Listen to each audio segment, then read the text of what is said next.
Every single thing that used to be good about this country is crumbling because of corruption on every single level. And today in corruption news, the billionaire Supreme Court is giving Biden the right to censor social media.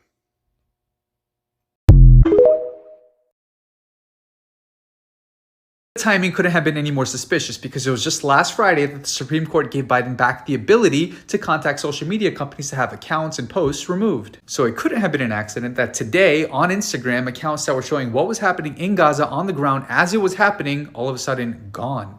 Palestine Pixel, Eye on Palestine, both gone because God forbid we get to see the truth.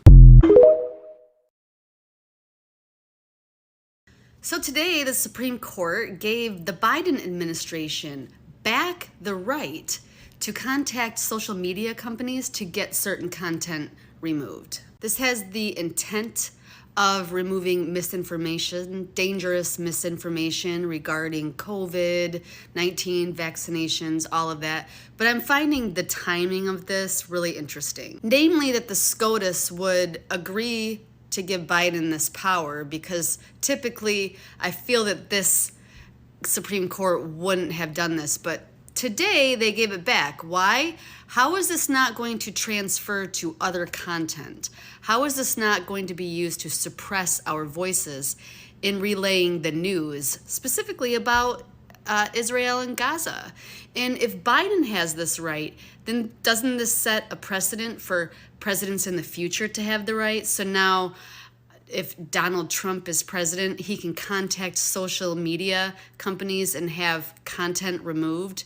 And in my opinion, this doesn't seem like something that happens in a democracy, but rather an authoritarian dictatorship. There are other ways to address problematic misinformation content other than giving the president the power to contact social media companies and have that content removed.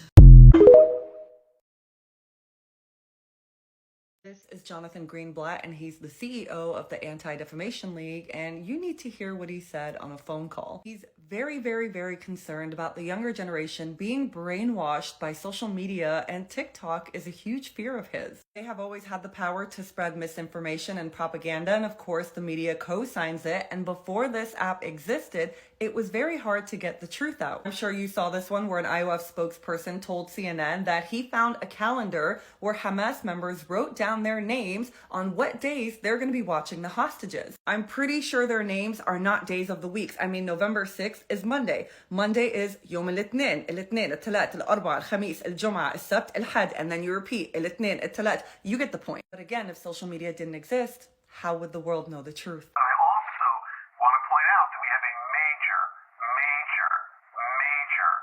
generational problem.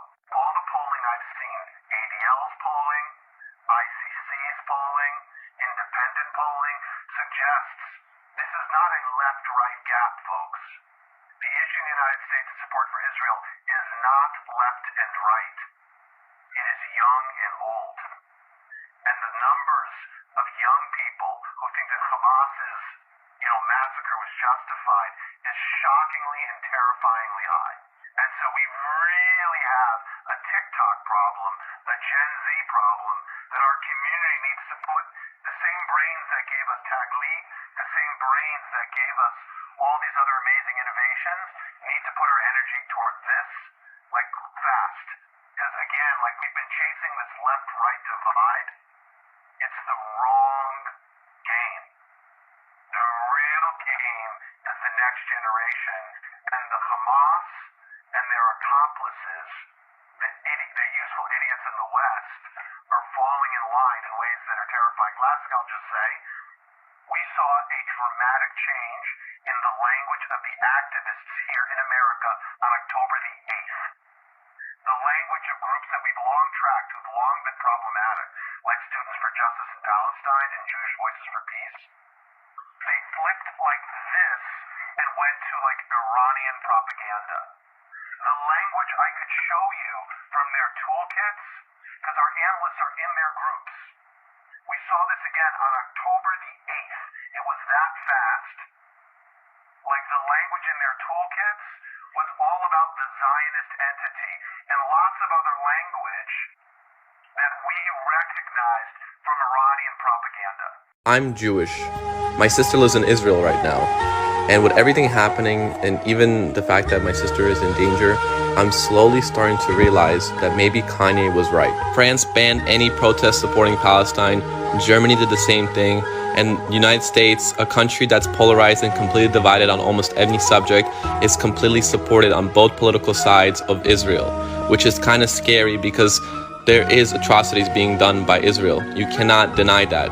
And it's strange to me that celebrities, Hollywood, media, and our government is in complete support of Israel, and it feels like they have done nothing wrong. So when you have across the board unanimous support on something so polarizing, you have to think that there must be an agenda here.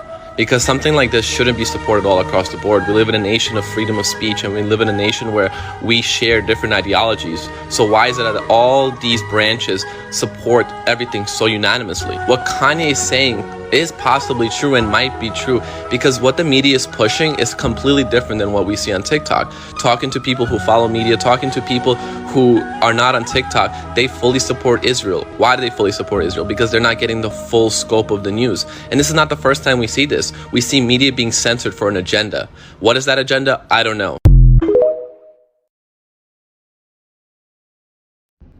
I tried posting the screenshots, but TikTok keeps telling me I'm violating community guidelines.